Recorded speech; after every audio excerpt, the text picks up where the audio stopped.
Hello viewers, welcome back to another video. দেখো, আজকে যেটা আমরা আলোচনা করব সেটা ক্লাস 10 এর সিম্পল ইন্টারেস্ট বা সরল সুদ কষা কোষে দেখি টুর কোশ্চেন অ্যান্সার নিয়ে আমরা আলোচনা করব। ঠিক আছে, তো এই কোষে দেখি টু যে কোশ্চেন করব, সেই কোশ্চেনে দেখো আমাদের একটাই ফর্মুলা, আই সমান পিটিআর বাই 100। এবার প্রশ্ন হতে পারে, এই যে আই সমান পিটিআর বাই 100 এটা কি? দেখো তো, আইটা হচ্ছে আমাদের ইন্টারেস্ট, যেটাকে আমরা বলি সুদ। মানে ধরো তুমি ব্যাংকে 100 টাকা রেখেছো, তুমি 3 বছর পরে হয়তো 120 টাকা পেলে, তাহলে যে 20 টাকা তুমি এক্সট্রা পেলে, এইটা হচ্ছে তোমার আই মানে ইন্টারেস্ট। তুমি পি মানে তুমি যে ব্যাংকে 100 টাকা রেখেছো সেইটা হচ্ছে তোমার আসল মানে তোমার মূলধন। পি মানে তুমি 3 বছরের জন্য রেখেছো, তাহলে টিটা হচ্ছে তোমার এখানে সময় বা টাইম। আর আরটা হচ্ছে তোমার rate of interest. Rate of interest বা তুমি বলতে পারো বার্ষিক সুদের হার। বার্ষিক সুদের হার মানে কত পার্সেন্ট হারে তোমাকে ইন্টারেস্ট দিচ্ছে, সেটা হচ্ছে আর। ঠিক আছে, খুব ভালো একটা টপিক। চলো এটার এক্সারসাইজের প্রবলেমগুলো আমরা সলভ করি। কেমন? 1 নম্বরে কোশ্চেন কি বলছে দেখো, বলছে দুই বন্ধু একসঙ্গে একটি ছোট ব্যবসা চালানোর জন্য 12%, মানে তোমাকে আটটা বলে দেওয়া আছে, 12% হারে তুমি সরল সুদে হারে ব্যাংক থেকে কিছু টাকা, মানে তুমি ধরো পি সমান তোমাকে বলেছে 15,000 টাকা তুমি ধার নিয়েছো, এবং টি তোমাকে বলছে 4 বছর পর, মানে টিটা হচ্ছে তোমার 4 বছর। ঠিক আছে, টাকার জন্য তোমাকে কত সুদ দিতে হবে সেটা তোমাকে বের করতে হবে। তো ফর্মুলা আমাদের একটাই, আই সমান পিটিআর বাই 100। তা কি জানি, তুমি লিখবে যে আমরা জানি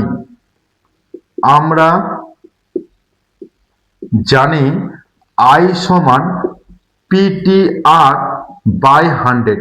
আচ্ছা, 100 কেন হচ্ছে বলো তো? আটটা তোমার রেট অফ ইন্টারেস্ট, ধরো আমি বললাম 12%, তাহলে পার্সেন্টটাকে ফ্র্যাকশন করতে গেলে আর বাই 100, এর জন্য আমার এই 100টা আসছে ফ্র্যাকশনের জন্য।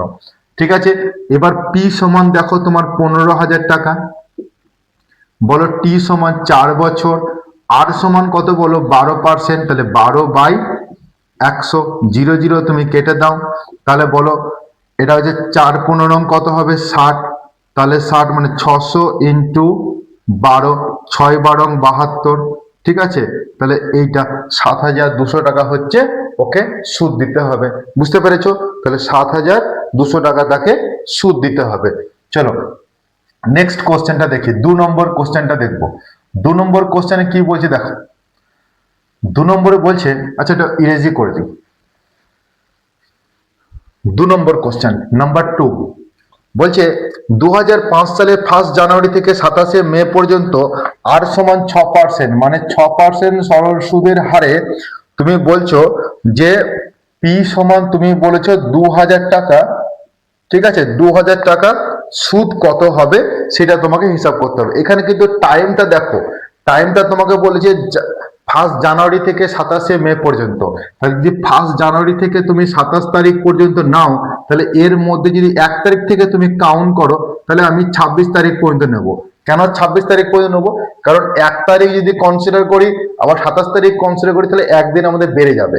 এবার দেখো জানুয়ারি, এইভাবে কাউন্ট করবে। জানুয়ারি মানে তোমার হচ্ছে 31 দিনের মাস। এবার ফেব্রুয়ারি তো সবাই জানো তোমরা 28 দিনে। কেন 28 দিনে? কারণ এটা তো লিপ ইয়ার নয়, 2005 সাল বলেছে। তাহলে জানুয়ারি ফেব্রুয়ারি হলো। আবার মার্চ তোমার হচ্ছে 31 দিনে। এবার জানুয়ারি ফেব্রুয়ারি মার্চ এপ্রিল 30 দিনে। এবার আমাকে বলেছে 27 মে, তাহলে আমি 26 দিন পর্যন্ত নেবো। কেন 26 নিলাম? কারণ 1 জানুয়ারি থেকে কনসিডার করেছি। তাহলে এইটা হচ্ছে তোমার সময়। সময়টা কত হবে যোগ করলে বলো তো? থাকলো 1। এবার দেখো 3 3 6 3 9 9 9 3 12 13 14, তাহলে 146, এত কিন্তু তোমার দিন হয়ে যাবে। এটা হচ্ছে টি। এবার টিটা তো আমি জানি সেটা বছরে মানে কনভার্ট করতে হবে। তাহলে যদি বছরে করো, তাহলে এইটাকে তুমি ডিভাইড করে দাও 365 দিনে। ঠিক আছে, তাহলে এটা কত হয়ে যাবে? দিনটা কেটে গিয়ে তখন এটা হয়ে যাবে বছর। তাহলে এবার আমরা ফাইনালি লিখে নিই এখানে। ঠিক আছে, এবার যদি লিখি আমরা যে টি সমান হচ্ছে 146/365, এটা বছর। এবার তুমি বের করবে আইটা বের করবে। কেমন? এবার তুমি কি লিখবে, যে আমরা জানি, উই নো দ্যাট লিখতে পারো, উই নো দ্যাট। কেমন, আই সমান পিটি আর বাই 100। এবার তুমি পির ভ্যালু বলো 2000 টাকা, টির ভ্যালু 146 বাই 365, আর তোমার হচ্ছে 6%। তুমি এই 0 0 ক্যান্সেল করে দাও। এবার দেখো এইটাকে তুমি ফ্রেশ ভাবে লেখো, 20 ইন্টু 146 ইন্টু 6 ডিভাইড বাই 365। এবার তুমি 5 দিয়ে কাটো, 5 7 35, 5 3 15, 4 5 20, 73 টু যা, তাহলে 4 2 8, 6 8 তাহলে 48 টাকা। এইটা হচ্ছে তোমাকে ইন্টারেস্ট দিতে হবে 2000 টাকার এক বছরে। তোমার এই বছরে নয়, এটা মানে হ্যাঁ 146 বা 365 বছরে তোমার এত টাকা দিতে হবে। কেমন, চলো 3 নম্বর কোশ্চেনটা দেখি। 2 নম্বর বুঝতে পেরেছো? চলো, খুব ভালো অঙ্ক। 3 নম্বর কোশ্চেন দেখো। 3 নম্বর কোশ্চেন কি বলছে দেখো। 3 নম্বরের কোশ্চেন বলছে যে আর তোমাকে বলেছে 8.1/3%। ওকে, আর সুদে, সরল সুদে তোমাকে বলেছে যে পিটা তোমাকে বলেছে 960 টাকা। ঠিক আছে, টাইমটা বলছে তোমাকে 1 বছর 3 মাস, 1 বছর 3 মাসে তোমাকে বলেছে সবৃদ্ধি মূল কত হবে।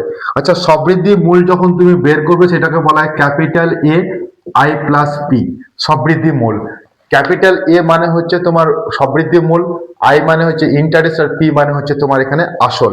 ঠিক আছে, 3 মাস, এটাকে তুমি 1/3 তুমি 12 করে নাও, এটা বছরে করে নাও, কারণ মাসটাকে বছর করতে গেলে 12 দিয়ে ভাগ করলাম, 3 4 12, তাহলে এটা হয়ে গেল 1/1/4 বছর। তুমি এটা লিখতে পারো 5/4 বছর করে নিলাম। কেমন, এবার তুমি জানো উই নো দ্যাট, একই কন্ডিশন, উই নো দ্যাট বা আমরা জানি, তুমি লিখতে পারো কি ফর্মুলা বলো, আই সমান পিটি আর বাই 100।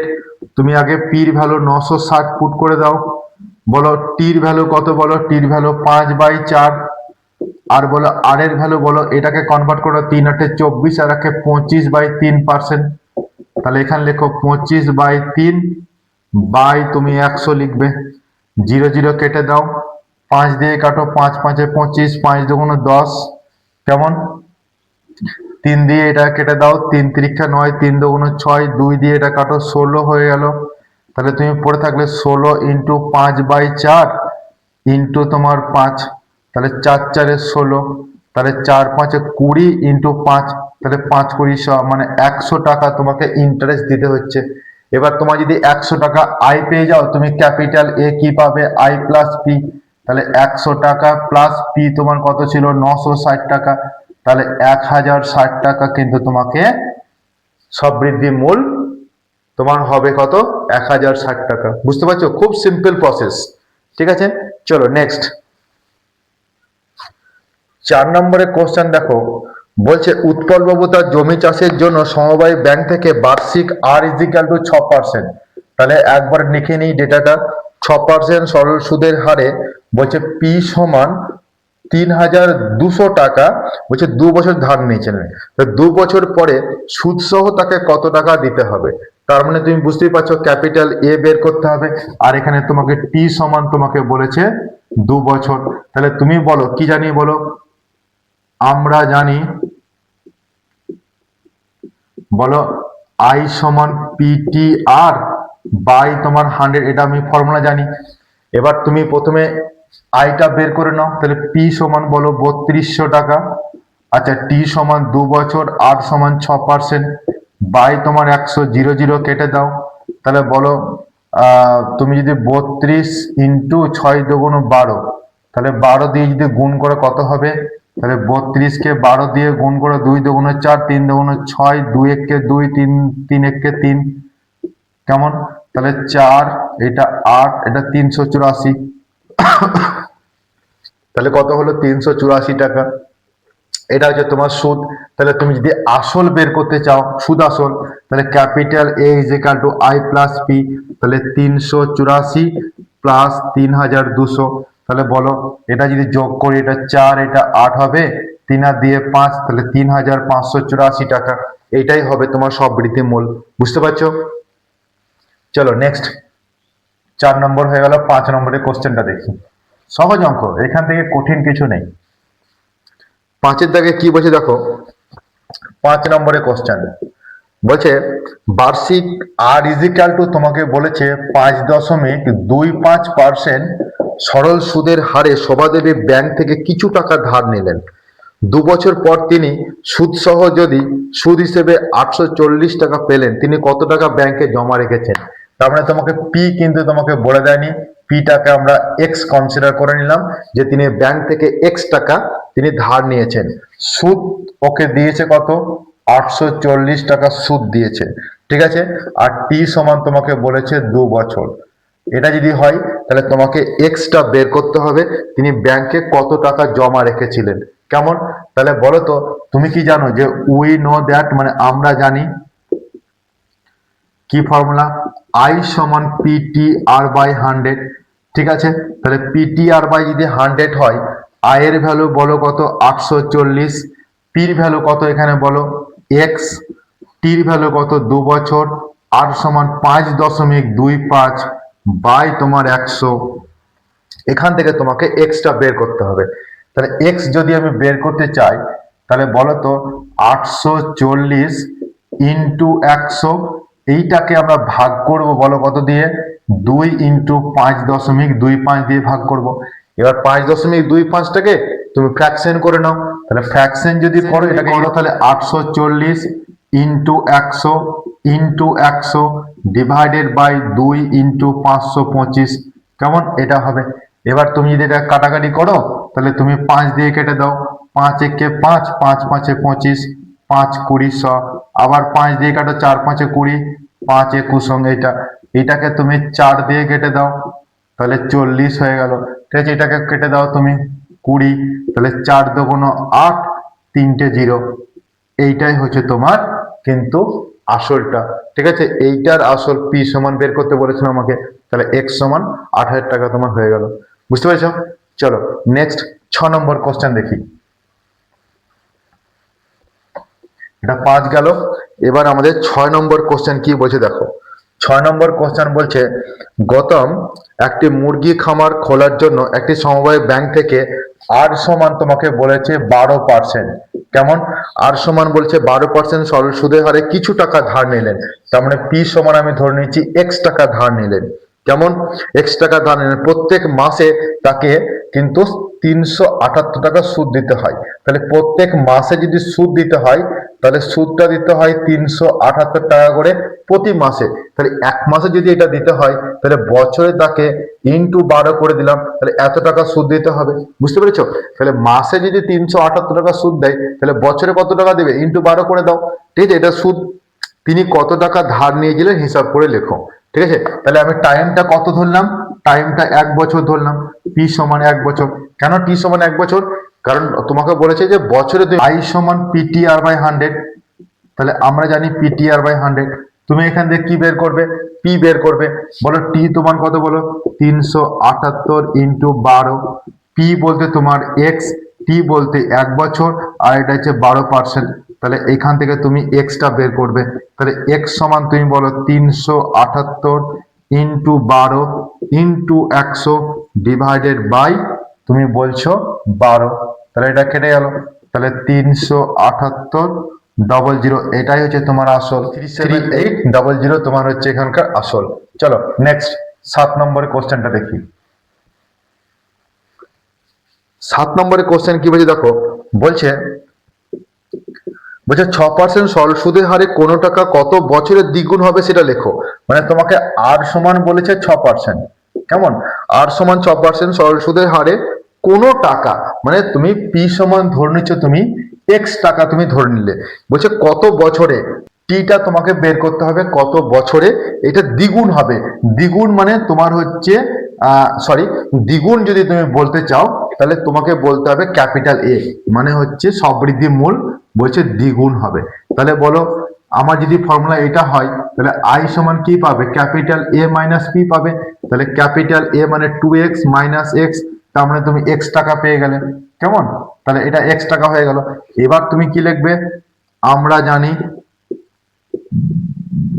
কেমন? আমরা জানি কি বলো, আই সমান পিটি আর বাই 100, কেমন? তাহলে আই এর ভ্যালু কত বলো? এক্স টাকা, পির ভ্যালু এক্স, টি মানে কত বলো? টি মানে বের করব, আর বলো আর সমান কত? 6%। তাহলে এইটা হয়ে গেল। তাহলে এবার তুমি টি সমান কি পাবে? এক্স টাকে কেটে দাও, তাহলে 100/6 পাবে। তাহলে 100/6 যদি হলো, এটাকে তুমি কেটে দাও, 3 দুগুণ 6, এটা 50।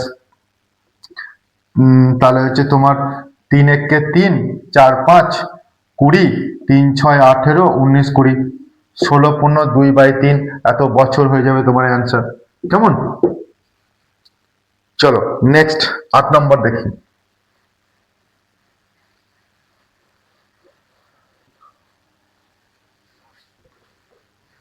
8 নম্বরে কি বলছে দেখো, বলছে মান্নান মিত্রা কিছু টাকা ধার করার 6 বছর পরে দেয়, সরল সুদের পরিমাণের 3/8 অংশ হয়ে গেছে, বার্ষিক শতকরা সুদের হার কত ছিল নির্ণয় করে দেখো। বলছে টি সমান 6 বছর, ঠিক আছে। মান্নান মিত্রা বলছে কিছু টাকা, তা আমি বললাম যে এক্স টাকা, পি সমান এক্স টাকা কনসিডার করলাম। এবার বলছে 6 বছর পরে, তারপরে টি সমান তোমাকে বলেছে 6 বছর, কেমন? এবার বলছে 6 বছর পরে সরল সুদের পরিমাণ আসলের 3/8 অংশ। তাহলে সুদের পরিমাণটা আসলের 3/8 অংশ, সুদের পরিমাণটা 3/8 অংশ কার? আসলের। তাহলে 3x/8 হবে, এটাই সুদ, কেমন? তাহলে এটি যদি সুদ হয়, তাহলে বার্ষিক শতকরা সুদের হার তোমাকে 8টা বের করতে বলেছে। অঙ্ক বুঝতে পারছো? বলছে কি যে সরল সুদের পরিমাণ আসলের, মানে সুদের যে পরিমাণ সেটা আসলের 3/8 অংশ, তা আসলটা আমি তো এক্স কনসিডার করেছি, তাহলে আসলের 3/8 অংশ। এবার তুমি লিখবে যে আমরা জানি একটাই ফর্মুলা, আই সমান তোমার বলো পিটি আর বাই 100।